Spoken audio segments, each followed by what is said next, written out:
Bago ang lahat, no, gusto kong batiin ang bawat isa sa amin. Happy Mother's Day. Amen. And ganun din po sa ating digital disciples. Happy Mother's Day po sa lahat. No? I'm hoping na ni-enjoy nyo ang celebration na to kasama po ang ating Panginoong Jesus. Amen. Ang topic natin for today is about do not be distracted. Amen. From the word itself, no, na parang ngayon pa lang distracted na tayo. Maraming mga bagay na tayo ay distracted na. Amen. And you know what, before I proceed, no, I would like to praise God muna and to thank Him, no, na sabi ko nga this morning, Lord, alam mo, Monday to Saturday, hindi ako migraine. 3 a.m., nagising ako for migraine. Sabi ko gano'n, I believe, Lord, this is another distraction, pero hindi ako magpapadistract because I believe that you are my healer. Amen? Hindi yung migraine ko na yan ang back out sa akin not to come here and to share the good news of the Lord. Amen? Hallelujah. Yes, Lord. Napakabuti po ng ating Panginoong Yesus. Last Sunday po, no, naniniwala po ako na meron na tayong prutas na napitas dun sa message na binigay ng ating pastor, si Pastor Joel and kay Pastor Ana. And for today's po, we're still studying the same. We will dissect another revelations kung ano ba yung aral pa, another teachings na ating kapupulutan dito sa Book of Luke, chapter 10, verse 41 and 42, but I added verse 40 as well. And let me read po. Hallelujah.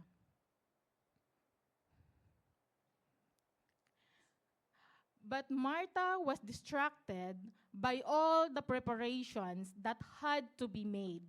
She came to him and asked, Lord, don't you care that my sister has left me to do the work by myself? Tell her to help me, with exclamation point. Martha, Martha, the Lord answered, you are worried and upset about many things. Verse 42. But few things are needed, or indeed only one. Mary has chosen what is the better, and it will not be taken away from her. I know na yung topic natin for this month is do not be distracted, but the message po, ang title po ng message natin this morning ay pinamagatan po nating busy with Jesus, but missing Jesus. Nababasa niyo po ba? Readable po. Can we read out loud po? Sabay-sabay po tayo. Busy with Jesus, but missing Jesus. Let us pray. Hallelujah, Lord. Hallelujah, Jesus. Pinupuri ka namin, Panginoon. Pinapasalamatan ka namin, Panginoon. Thank you, Lord, for this wonderful morning, Panginoon. Thank you, Lord, for this new opportunity, Panginoon, na sama-sama po kaming makalapit sa iyong presensya, Panginoon. Hallelujah. Lord, thank you for gathering us here today, Panginoon, as one family, as one church, one soul, one spirit, Panginoon, to worship you, to honor you, and to hear your word, Panginoon. Hallelujah. And thank you, Lord, kasi itong gathering na ito, Panginoon, this will reminded for us, Panginoon. Nire-remind mo kami, Panginoon, kung ano ba talaga ang relasyon namin sa iyo, Panginoon. Hallelujah. Hallelujah, Lord. And Lord, as we continue to study the book of Luke, chapter 10, verse 40 to 42, Panginoon, dalangin ko, Panginoon, na ikaw po ang mangusap sa bawat isa po na nandirito, Panginoon.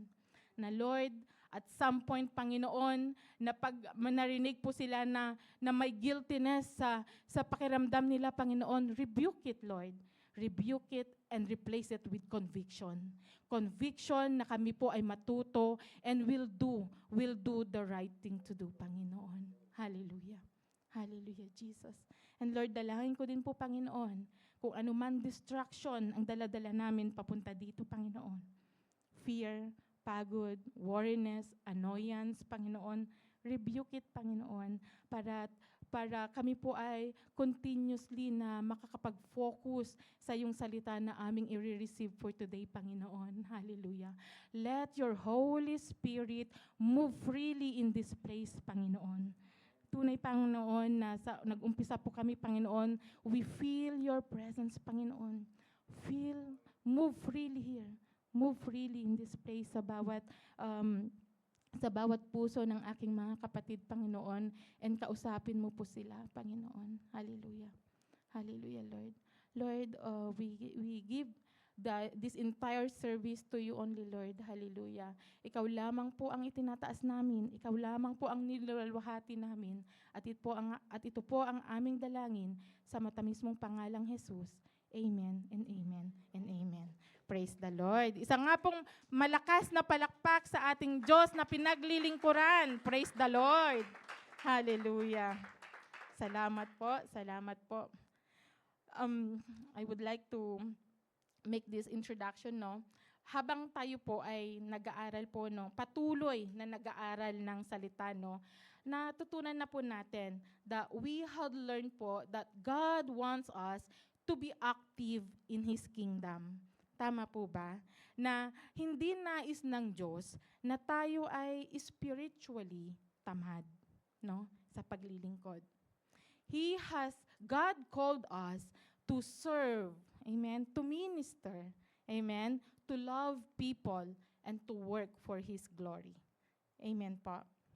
Katulad nga po ng sinasabi sa Colossians chapter 3 verse 23, and I do remember short exhortation to ni Brother JR, na sabi po doon, whatever you do, work at it with all your heart, as you're working for the Lord, not for human masters.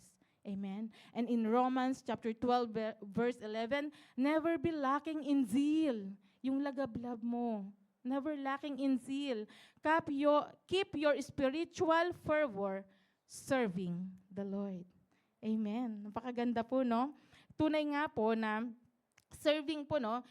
Yung service, yung mga gawain na ginagawa natin dito sa ating church, na may mga ministry tayo, napaka-importante po yan. Ministry is very important as well. Yung faithfulness natin in the words of the kingdom of God truly matters for us bilang Kristiyano sa buhay natin. Amen. And alam po natin that God is pleased when His people serve with dedication, with passion, and obedience. Tama po. Kaya, in this passage po, no, na pag-aaralan natin, we will reveal or discover na lang. We will discover po na posible or maybe naranasan na natin ngayon, mararanasan kung hindi, or mararanasan natin in the future, na it is possible to become busy working for Jesus, that we slowly forget to spend time with Jesus Himself. Nagets niyo po? No? Just like what our pastors mentioned last Sunday, there's no amount of ministry can replace intimacy with Christ. There's no amount of church activity that can replace our relationship, our personal relationship with Jesus. Amen? Let's go back to this passage in Luke chapter 10 po, no? Si Martha and Mary po, kung nabasa nyo na yung book of John chapter 11 and 12, si Martha and Mary did not only appear here in the book of Luke, in the Gospel of Luke. Amen? Nag-appear din po siya dun sa book of John chapter 11 and 12. And kung babasahin natin yon, makikita natin yung very special relationship nila kay Jesus. Amen? Na Jesus loved those siblings. Love niya si Mary, si Martha, and si Lazarus. And as you remember, di ba, si Lazarus na namatay na, binuhay muli ni Lord. Not because Jesus wanted to perform a miracle, but Jesus loved that family, loved Lazarus. Jesus loved Lazarus, Jesus loved Mary, Jesus loved Martha. Amen? Kaya yung pagtuloy niya dun sa village, sa certain village in Bethany, no? Hindi lang naman yung isang beses na pumunta si Jesus Christ eh. Madalas na tumutuloy si Jesus sa bahay nila Martha. Amen. And I believe this passage po is very special as well because this story is not about Martha and Mary. Amen. It's not about their different personalities. But if we will going to dissect it very seriously po, this story is about a believer who became too occupied with serving. No? May mga believer na ganun na pag tayo, and serving is not really bad po, maganda po yun. Sabi nga, serving is very important in the ministry of the church. Amen? But sometimes, na-out of focus tayo. Meron ditong believer na too focused on the work of God, and meron naman dito na bago magtrabaho, ay pinaprioritize muna yung presence ng Lord. Amen? Prioritizing the presence and the voice of Jesus above everything else. Amen? And today po, tayong mga Kristiyano, we can relate to Martha. Amen? Lalo na sa ating panahon ngayon. We are so busy in everything. Busy in serving here, busy with our personal agenda, busy in working, kasi kailangan natin yan eh. Busy doing in ministry as well. Amen? Na sometimes, we don't realize that we already quietly losing our intimacy with God. Na-follow niyo po mga kapatid? Amen. Kaya ito po yung katotohanan po na we cannot truly serve God effectively if we are spiritually disconnected from Him. Tama po. Mga kapatid, yung words na lumalabas sa bibig ko, it sounds very good, pero tamang-tama po ako. Sugat po ako, but it's okay po. That's part of conviction. Nagpapaturo po tayo. Amen? Tandaan po natin, ministry without intimacy eventually turns into pressure, frustration, and distractions. Just like what happened to Martha. Amen? Let's read po ulit yung verse 40 po in the book of Luke. Sabi po doon, but Martha was distracted by all the preparations that had to be made. Let's pause there. Kung babasahin natin to, we can already see how busy Martha was. Parang si Martha, parang siya na ang humawak lahat ng ministry sa bahay nila. Siya yung nag-welcome kay Jesus. Assurate, Siya na yung aligagang, nagpe-prepare ng mga food, kailangan perfect, Naging kitchen ministry pa siya. Amen? Lahat na. Siguro, kung titignan nyo, siguro si Martha, panganay siya between the three of those siblings. Kaya lahat siya yung gumagawa. Amen? Na she was trying to prepare everything perfect according to her plan. Amen? Making sure that the house was clean, ready. Imagine, the food was prepared properly. Kasi hindi naman sinabi doon kung ilang disciples ba yung kasama niya. What if we assume na lahat ng disciples niya kasama niya, plus yung kasama niya sa bahay, so magpe-prepare siya ng madaming food. Amen? Ganyan siya ka-busy. Amen? And Martha, she really loves serving. Amen? Kung babasahin nyo yung book of John, chapter 12, mababasa nyo dun na where Martha was serving during the dinner for Jesus. Amen? Consistent yung character ni Martha, being a servant. Amen? She loves serving. Just like us, We love serving. Pag tayo inatasan, kung ganitong gagawin natin, we like, para tayong si Martha, na kailangan natin yung the best, yung full excellence, mailalabas natin, na lahat dapat naayon sa gusto mo. Amen? Ganon tayo pagka binigyan ng trabaho, lalo na sa works in the kingdom of God. Amen. But this is the danger sometimes, no? Na pag binigyan tayo naatasan tayo kung anong gagawin, we love serving like Martha, but we don't realize this po, no? Na minsan yung sobrang kabisihan natin, nadidistract na pala tayo.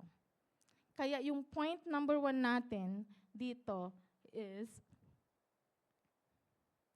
being busy for the Lord can distract us from being with the Lord.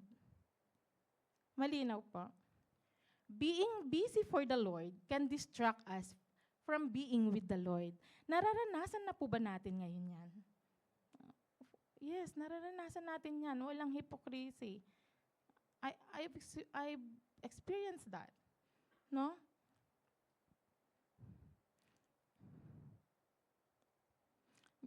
Just like Martha, no? She became so occupied with serving that she missed the opportunity to simply sit at the feet of Jesus and to listen to His teaching. Amen? Nabanggit ni Pastor Ana, Luke was a physician. Tama po, pastors? No? He was a doctor. No?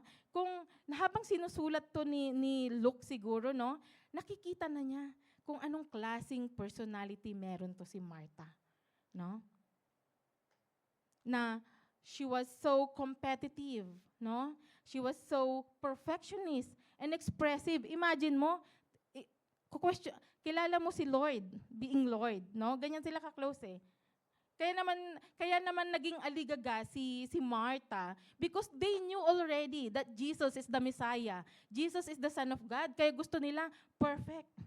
Kaya yung service ni Martha is talaga namang binigay niya yung todo effort niya. Full excellence niya. But nakalimutan na niya yung one part na yon. Amen? Nafa-follow niyo po? That Martha's personality is type A personality. Tayong mga nandirito, meron bang Martha personality? Goal-oriented, very competitive. Dapat maibigay ko ng the best ko. 'Di ba? Expressive. Siguro sa sobrang exhausted na tayo, meron bang lumapit kay Pastor Joel and kinonfront siya na, Pastor, pagod na ako. Just like Martha. Lahat na ng trabaho na sa akin. Can you tell NJ to help me? Meron bang ganung nag-approach kay Pastor? But Martha did that to Jesus. Imagine si Jesus pa yon. No? Very expressive, very vocal. Kasi doon mo makikita na yung close relationship talaga nila ni Jesus. A special relationship that kung ano yung nasa puso ni Martha, sasabihin niya. Amen? And because of that, no,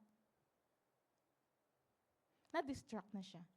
She was distracted for all the preparations that she made. Amen? Sometimes tayo po, no, even good things like ministry, service, and responsibilities po natin can slowly pull us away from intimacy with Christ. Nangyayari po yan. Siguro kaya ito yung binigay kay Pastor Joel na pag-aralan natin Minsan dumadating tayo sa point na ganun. Or maybe at this time, we are experiencing that. Amen? We become so busy doing things for Jesus that we forget to spend time with Jesus.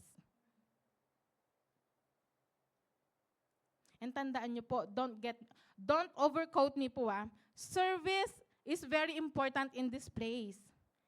Napakahalaga ang service dito, no? In fact po, no, service in the church is a very important virtue in the Christian life. Amen? Ang panglilingkod po natin ay hindi lamang simpleng gawain.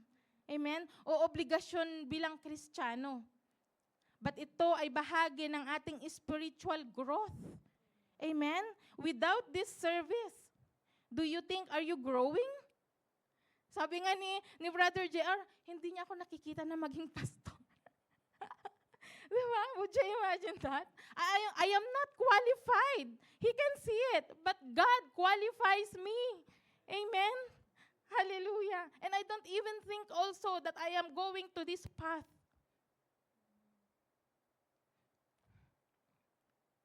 Kaya service po is very important. This is also considered of the means of grace. Because through serving, God shapes our character.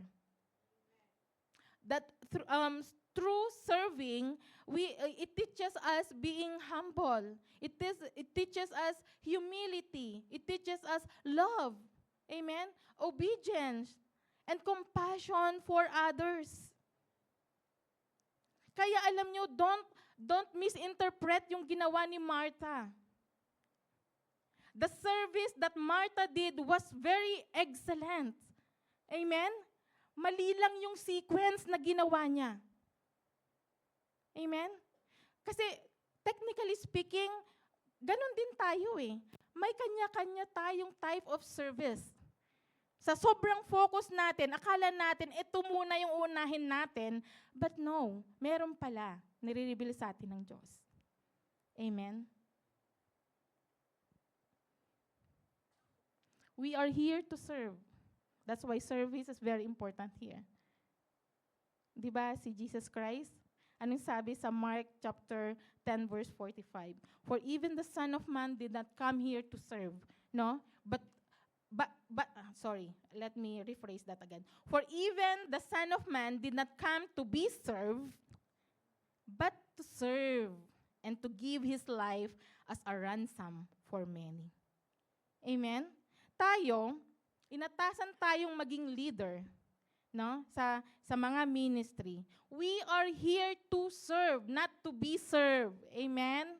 Kung meron man tayong bibigyan ng VIP treatment, yung mga kapatiran natin, hindi tayo yon. Amen? Nakuha niyo po yung point number 1? Amen. Being busy for the Lord can distract us from being with the Lord. Yung ginawa ni Martha is good, pero meron kasing missing dun sa action na ginawa niya. Amen? Yung serbisyong ginawa niya. Service is very crucial, but God Himself want His presence must come first. Amen? Kaya ang ating point number 2 po is the presence of the Lord is better than the preparations for the Lord. Amen? Nakuha niyo po? Praise the Lord. Martha was doing something good. She was serving. Amen? But the problem was that her service became greater than her time with Jesus. Her responsibilities began to control her attention, her emotions, and peace. Pero mo, inutusan niya si Jesus. Tawagin mo naman si Mary, tulungan niya ako! Exclamation point. Tayo dito, nasa Canada tayo, very polite tayo. Can you please tell our pastor to help me? Pero hindi, si Martha, very vocal yan. Pakisabi kay Mary, tulungan niya ako! Exclamation point. No? Siguro pag may nag-message sa inyong exclamation point, either galit, excited, no? Katulad din ni Martha, no?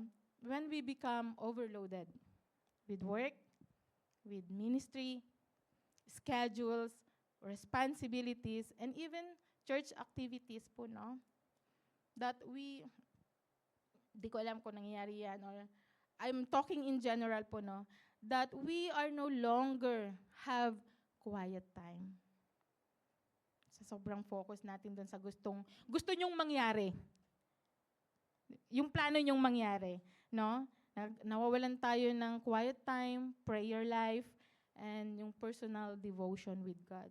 Yung mga yun yung inaas niya yung presensya niya.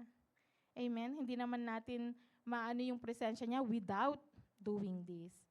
Amen? Kaya napaka-importante itong quiet time natin kay Jesus.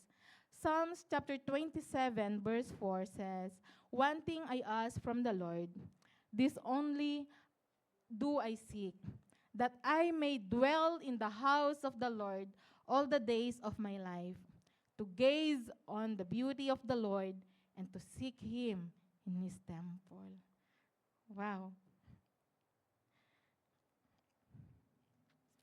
Parang sarap, no? Let us be hunger. Dapat lagi tayong uhaw with the presence of the Lord first bago tayo mag-service. Bago natin iplano yung ating activity in the beginning of your day. Amen? Kaya, kaya kailangan natin talaga na mag-set ng boundaries eh.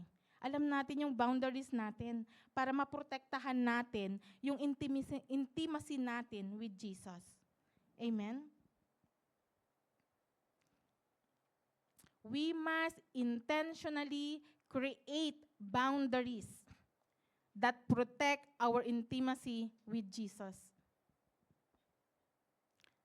Yung boundaries na yan are not meant to stop us from serving God. Amen? That boundaries help us to protect the relationships that gives us strength to serve Him. Because when intimacy, baliktarin nating situation, when intimacy with Jesus becomes our priority, service will no longer burdensome for us. Amen? That lead us to distraction. Hindi na. Basta unahin lang natin yung intimacy natin, yung personal relationship natin kay Jesus. Kasi pag sinunod natin yan, naniniwala po ako that it will flow out automatically yung love, yung peace, yung fellowship natin, especially kay God. Nakukuha niyo po yung punto? Basahin nga po natin yung Book of Mark, chapter 1, verse 35. Puro Mark pala to, no? Sabi po dito, "Very early in the morning, while it was still dark, Jesus got up, left the house, and went off to a solitary place where He prayed." Amen. You know what? Jesus, I can see here that Jesus Himself modeled this kind of boundary na despite of being busy with the demand of His ministry on His times, no? Miracles na pinoperform niya, yung mga tao constantly needing Him, but He still made time to withdraw and be alone with the Father. Amen. I love the word solitary place. Did we have solitary place at home? We know that this is our solitary place in here, that we gather together. But how about at home? Did you create a fancy solitary place para andun yung pangungusap nyo lagi kay Jesus Christ? Solitary place. Napaka-importante po niyan. Kaya, di ba nire-reflect natin si Jesus Christ? Let's do the same as well. No? Create your solitary place. Amen? And yung point number 3 natin, no? Sabi doon, Mary has chosen what is better and it will not be taken away from her. Ano yung ginawa ni Mary that we need to do first? Mary prioritized the communion with God. Amen? When Mary prioritized that, sabi ni Lord, that it will not be taken away from her. Nakikita niyo po yung two kinds of service. Kaya, let's praise Martha for the service that she's doing for the Lord. It's just that, hindi niya alam yung sequence. Na masyado siyang na-distract sa mga madami niyang activities. Amen? But Mary chose not to focus first on the preparations. Instead, she prioritized the presence of the Lord, sitting at the feet of Jesus. Amen? Why? Mary understood that the greatest thing in that moment was not the food on the table, but the words that coming from the mouth of Jesus Christ. Amen. She recognized that the presence of Jesus was more valuable than the pressure of preparation. Nakukuha niyo po mga kapatid, yung message ng book of Luke, chapter 10, verse 41 to 42. Tayo po yun. We have different kinds of service. But nire-remind po tayo na let's choose always the better one.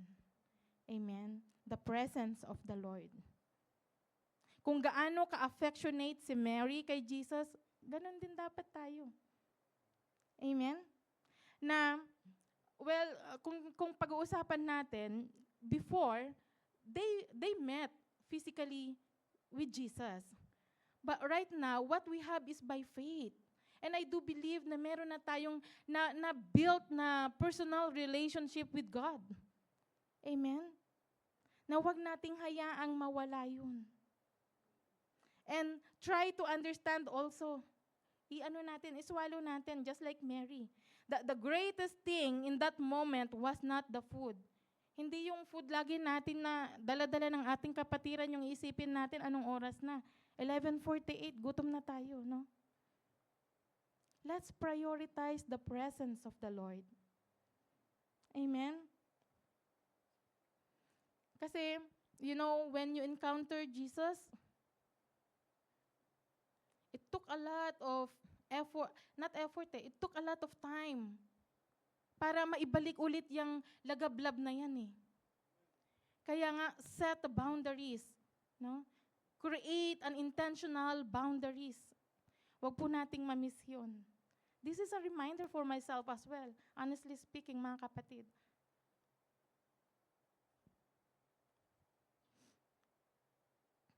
That Mary chose to sit at his feet and receive a teaching from Jesus that no one can take that away. Yung mga inaaral natin sa Bible, yung mga nilalakaran nyo, do you think may aagaw yan? Wala. That's our pride. Walang makaka-steal niyan. Manakaw ang pera natin, pero yung aral na nakuha natin dito sa Bible, no. Yung salita ng Diyos, no. Amen? Kaya, wag tayong magpa-distract, no? Let's be focused. Let's set our boundaries. Let's be hunger and thirsty always sa presensya ng Panginoon.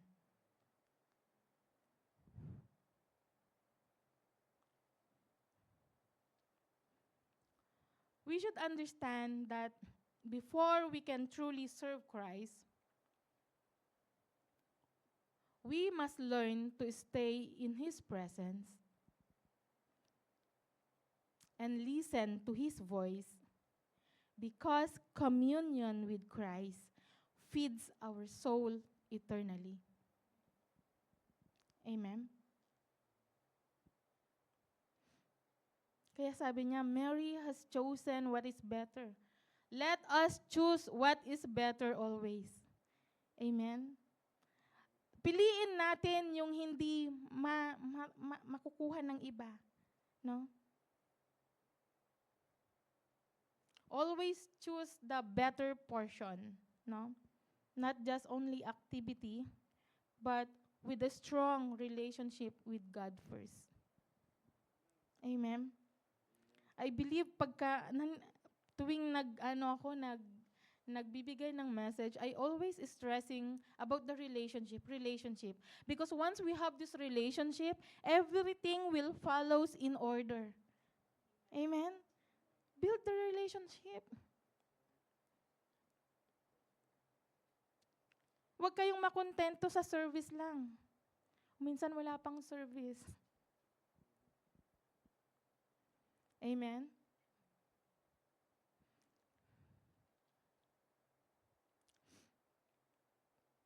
So nakita niyo po doon yung two kinds of service. that Martha gave all of her full excellence first, no? Sa work in the kingdom of God. Na hindi niya na-realize na Jesus Christ did not ask that. Parang hindi yan yung ina-expect niya sa'yo. But Mary knew it. Na minsan lang natin, one time, big time lang natin, ma-encounter si Jesus Christ sa buhay natin. Kaya dapat, katulad ni Mary, sulitin natin. Amen? Minsan mahirap talagang gumising ng 5 a.m. to devote. Mahirap talagang mag-memory verse. Especially at my age. Matanda na po tayo. Amen? Pero gawin po natin. Amen? And I believe this message is very practical po. No? There's nothing very straightforward. Just like the title of our message for this month, do not be distracted. And I will end this sermon by saying this po, mga kapatid. Naniniwala po ako na kaya tayo nandirito, kaya tayo nagtitipon-tipon, is because at one point in our lives, we already encountered Jesus personally. Amen? Sinong naka-encounter na kay Jesus personally? Amen. We are here because we already know that Jesus is real. Jesus is God. Amen? We are here because Jesus changed our lives. He transformed us through His Word. Amen? And that we truly need Him. You know, honestly speaking, si Martha na-distract na siya nung panahon niya. Wala pang mga kung anik-anik katulad ngayon. Amen? Ngayon, times 10 ang distractions. Amen? Every day, there are so many things fighting for our attention. Work, problems, your husband, your wife, your brothers, your sisters, responsibilities, social media, worries, pressures in life, even in the ministry. And little by little, these things can slowly, pull our hearts away from intimacy with Christ if we are not careful. Amen? If we are not careful. Kaya wag kayong careless. Amen? Kaya napakahalaga po. Bantayan natin kung ano man yung personal na relationship natin na meron na tayo ngayon kay Lord. Protect it. Kung meron lang nabibiling bulletproof para hindi na tayo matamaan ng distraction no? Pero hindi yan inalaw na Lord. Kasi naniniwala tayo na mas matatag ang faith natin, no? Na hindi natin kailangan ng bulletproof. Amen? Do not lose your personal relationship because of the distractions that surrounds us. Given na po yan, madami talaga tayong distractions. But as long as patuloy tayo, alam natin, you know already your boundaries. You set your boundaries. Kasi right now, if I'm going to ask ako na lang po, hindi na kayo, na ilang taon ko ba bago ko inaccept si Jesus Christ sa buhay ko? Bago ko nakita yung personal relationship ko sa Kanya. It took me decade.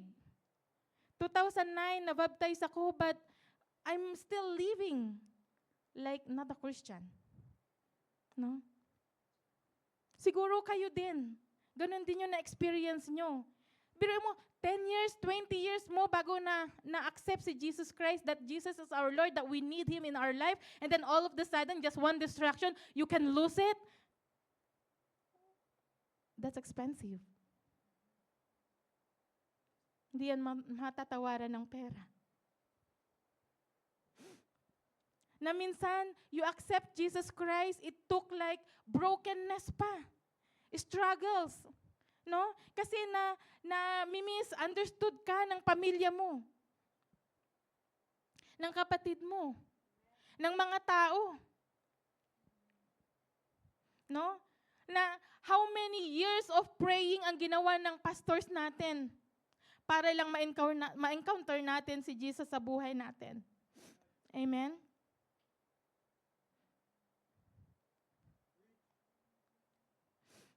Kaya, do not allow. Andito na tayo eh. Kumbaga, natutulog na tayo sa may fancy na bed.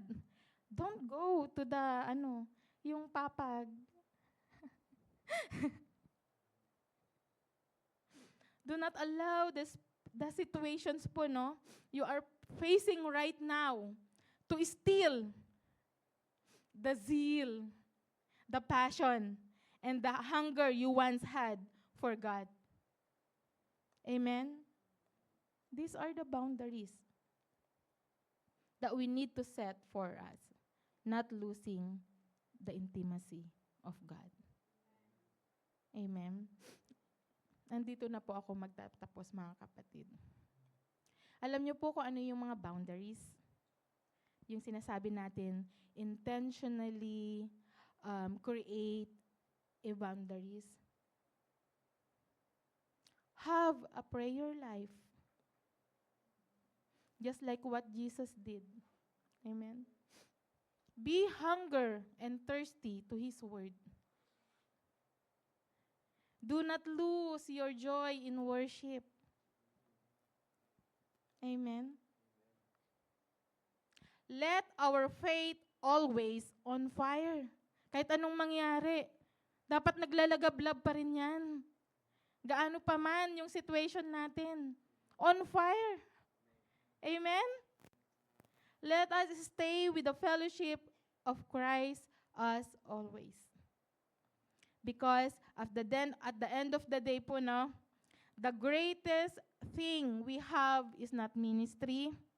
Hindi yung position natin kung anong meron tayo ngayon. Hindi yung kakayanan, abilidad natin or achievement.